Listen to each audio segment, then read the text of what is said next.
नमः शिवाय। ओम। पिता दक्ष के क्रोध और चेतावनी का सती पर कुछ भी प्रभाव नहीं हुआ और वो पुनः शिव स्मरण में निमग्न हो गई। नदी तट पर सती शिव की भक्ति में लीन थी और इंद्रलोक में देवराज इंद्र, पत्नी शची तथा अन्य देवगणों के साथ नृत्य, संगीत व मनोविनोद में निमग्न थे।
देवर्षि नारायण नारायण नारायण नारायण नारायण। देवर्षि नारद। देखो कामदेव, तुम जाओ वहीं ठीक हो, मेरा पीछा न करो। देवर्षि आप यहाँ पधारे और तुरंत ही विमुख होकर चल दिए, यह तो देवलोक का अपमान हुआ। नारायण नारायण, परंतु कामदेव देखो, आप तो देव ऋषि हैं, भगवान विष्णु के परम भक्त और उनके प्रिय पात्र। मुझ अकिंचन से आपको कैसा भय? नारायण नारायण। कामदेव, सुना है तुम्हारे पास जो पुष्प बाण है उनमें वो शक्ति है जिससे बड़े बड़े ऋषि मुनियों की तपस्या भंग हो जाती है और वो मोहविष्ट हो जाते हैं, उनमें कामेच्छा निर्मित हो जाती है। सुना तो मैंने भी है। नारायण नारायण।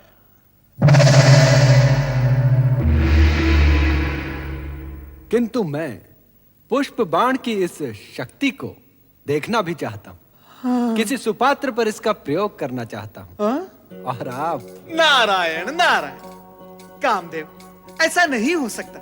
मैं नारायण भक्त बाल ब्रह्मचारी, प्रयोग के लिए क्या मैं ही शेष रह गया हूं? ये घृणित विचार तुम छोड़ दो। घृणित विचार? ये आप क्या कह रहे हैं देवऋषि? यदि ये कृत्य घृणित होता तो क्या परमपिता ब्रह्मा मुझे इसकी आज्ञा देते?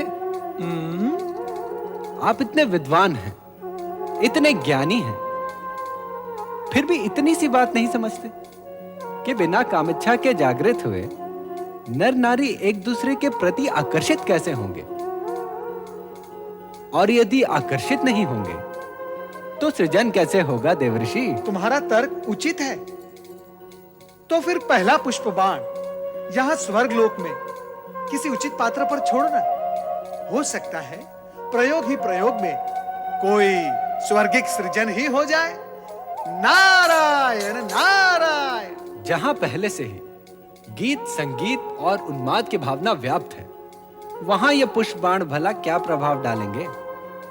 इनकी शक्ति का प्रमाण देखना है तो इनका प्रयोग किसी इंद्रिय जय, जीवन से विरक्त और साधु मना व्यक्ति पर किया जाए। आप तो स्वयं इसी कोटि में आते हैं ना मुनिवर। और देखो कामदेव, इससे पहले कि मैं तुम्हें श्राप दूं, मेरी दृष्टि से दूर हो जाओ। नारायण नारायण। आपने मेरी पूरी बात तो सुनी ही नहीं। मैं तो ये कह रहा था कि आप मुझे किसी ऐसे पात्र का नाम बता दीजिए जो मानव दुर्बलताओं पर विजय पाकर भगवान में लिप्त हो। देवर्षि, हर ऐसे स्थान में तो आपका आना जाना लगा ही रहता है जहां प्रभु का नाम लिया जा रहा हो। कृपा करके कुछ बताइए ना। देवी संध्या। देवी संध्या? ये कौन है देवर्षि? एक ब्रह्मचारिणी जो दिन रात ऋषि मुनियों के सत्संग में रहकर मानवीय दुर्बलताओं पर विजय प्राप्त कर चुकी है।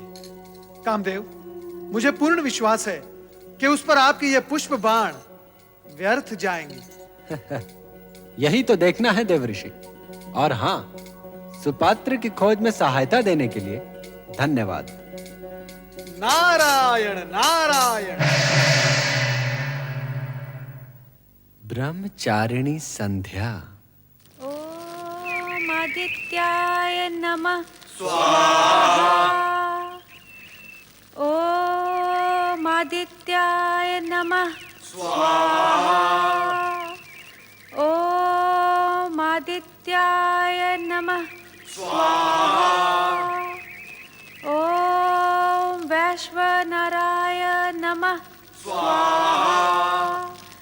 ओम वैश्वनराय नमः स्वाहा ओम वैश्वनराय नमः स्वाहा ओम आदित्याय नमः स्वाहा